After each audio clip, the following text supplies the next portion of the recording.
What up, YouTube? What's happening? It's your boy Win. It's been a while since I came at you guys with a video. Lately, I've been working a lot. Um, Recently, I went to a couple locals, a couple small locals, and then after that, I actually won first place with my Ishizu Tearlament deck. This is my twist, my take on it. Hope you guys like it, and here's my deck profile. So starting off first, we have 3 Rhinoheart, 3 Sharon, 3 Hobness, 3 Merle. I decided to play Rhinoheart at 3 because I feel like it's a really good normal summon going in, especially if you have like bricky hands that don't even have anything. And also another thing is too, this is actually a really good interruption for your opponent to interrupt as well too. So just in case if you have like, a Sharon in the hand, too, if you want to further extend. So Rhinoheart is just one of those things like if you open it, it's a one turn blowout card. It's a one card full combo. So that's the reason why I decided to play 3 Rhinoheart. Especially the fact that Orange Light got hit to 1, and a lot of people are not playing Diviner because Orange Light got hit to 1. So that's just my take. Next, I play Keldo. I play 3 Medora and 3 Kelbex and also 1 Aikido. The reason why I play 1 Aikido sometimes because usually the combo does come up where you would special summon, pitch Kelbeck, and then after that, activate Aikido in order to bring this back in order to go for a rank 4 play. It does come in handy. It sucks that I do mill. I do force my opponent to mill 5 in case of a mirror match, and it does kind of suck sometimes, but I mean, it is what it is. But anything that's not tiered is just free. So this is pretty much the perfect ratio for me. I never had an issue with it, and I'm going to continue playing it. Next, I do play Bestials. I play 7 Bestials. I was testing 8 or 7. 8 was a little too cloggy in my opinion. 7 was probably the perfect ratio.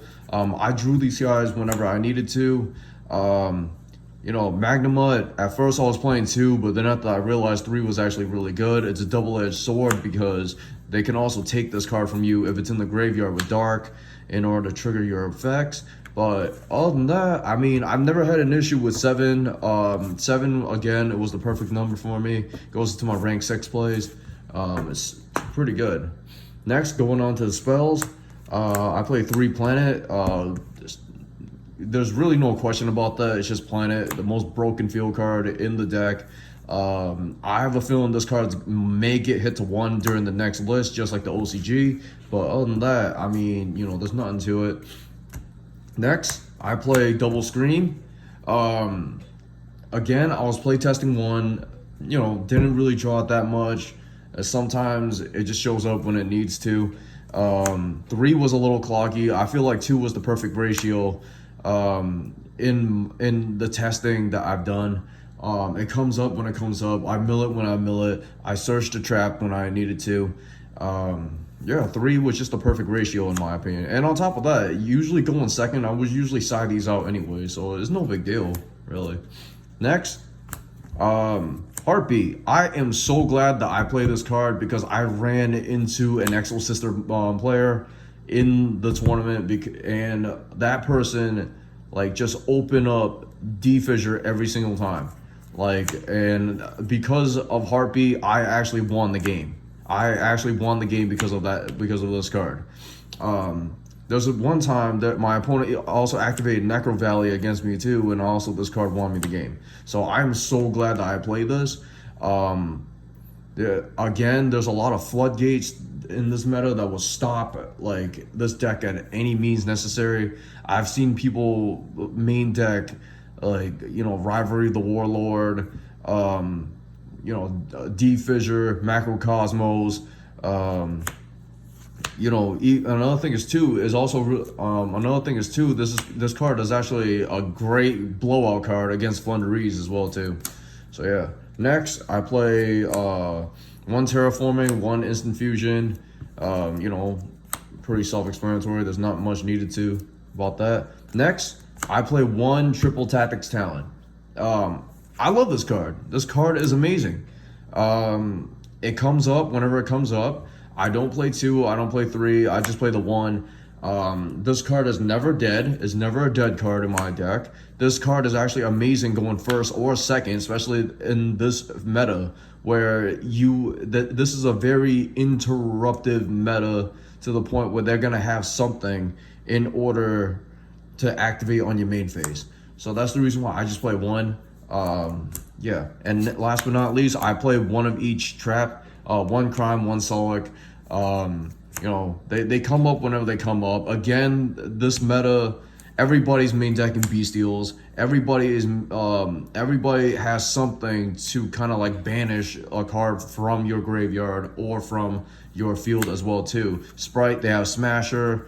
You know, you got other you know, you have other shenanigans like Macrocosmos, D-Fissure, and stuff like that. That's why the crime in the main deck came in handy whenever I needed it to.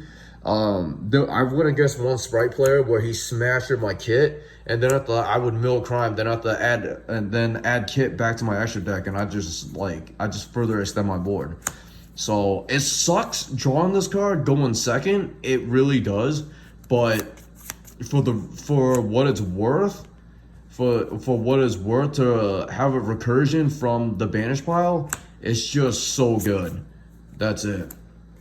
Alright, next, moving on to my extra deck.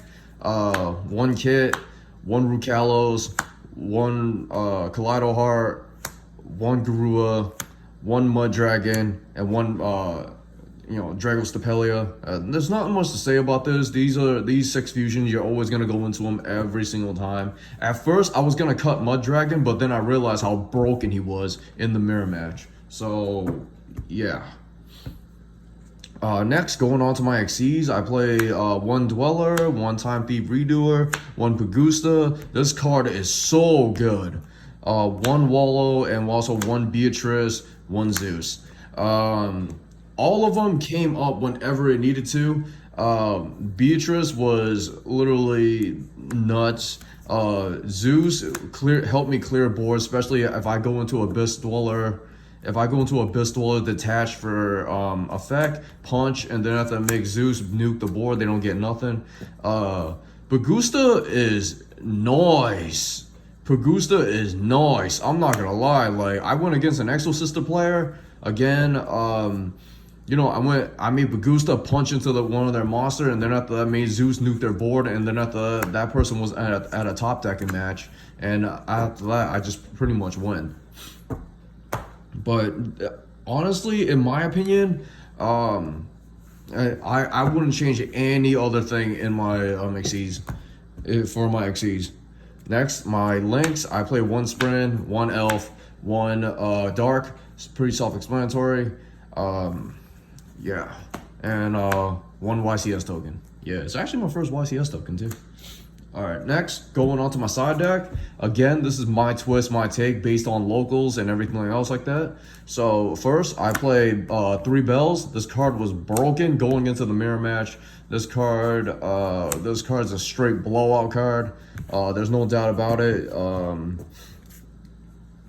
Yeah, that's one of the few cards I always side for the mirror match. Next, going first, I play the other two talents and also Call by the Grave, just in case they play anything like Dimension Shifter or anything like that. Talents that are just broken in general, so there's really not much explaining to do about that. Next, I play a bunch of back row haste. I play Double Twister and a Feather Duster for back row haste, for Flunders. Again, Exo Sisters. Anything that just plays like Floodgates or anything like that, I would just side this in, just like, you know, clear that back row, and then after I just keep pushing for game. Next, I play triple Forbidden Droplet. This card was actually really, really good. There was many times where I would side this card in, the mirror match and stop their Dweller, and then after I would just go off. Again, going against Sprite. This is also a broken card as well too. There's not much to say about this. Again, I was testing Imperm versus this. I felt like this card is more impactful compared to Imperm, just because of the fact that your opponent cannot respond to this card depending on the card that you discarded. So, sorry about that. Oh, wow, my camera dropped. Sorry about that, but that was a good save. All right. Last but not least, I play 3 Dark Holes. Dark Hole, complete blowout card. Love it. Again, I would never cut this card. I can definitely bait my opponent so hard into this. One time, my opponent made a totally awesome activate Sharon's effect. He negated Sharon. He set the Sharon right. He set the Sharon right in there, and then after that, Toad was in the graveyard. He couldn't really do much after that. Again, Toad has an incursion, adding the Swap Frog back to his hand. I would play Dark Hole, clear this entire board. It triggers Sharon's effect, and on top of that, there's a lot of people nowadays are side locking. They're adding Raw Disciple in. They're doing the Ibly lock as well too, or whatever that card is. Yeah, this card is a straight blowout card. Again, plus against Flunderees and Sprite, this also helps clear their board as well too. So that's pretty much my deck profile, guys. Yeah, sorry I made this one a little short, but I'm pretty sure there's multiple videos out there. Shouts to everybody that's top of this deck. Give it a shot. Seriously, in my opinion, I think it is a very fun format. It's a very skillful format if you know how to use this deck. It's more high risk, high reward, but overall, I like it. So, guys, signing out. This is Win-Win. Peace.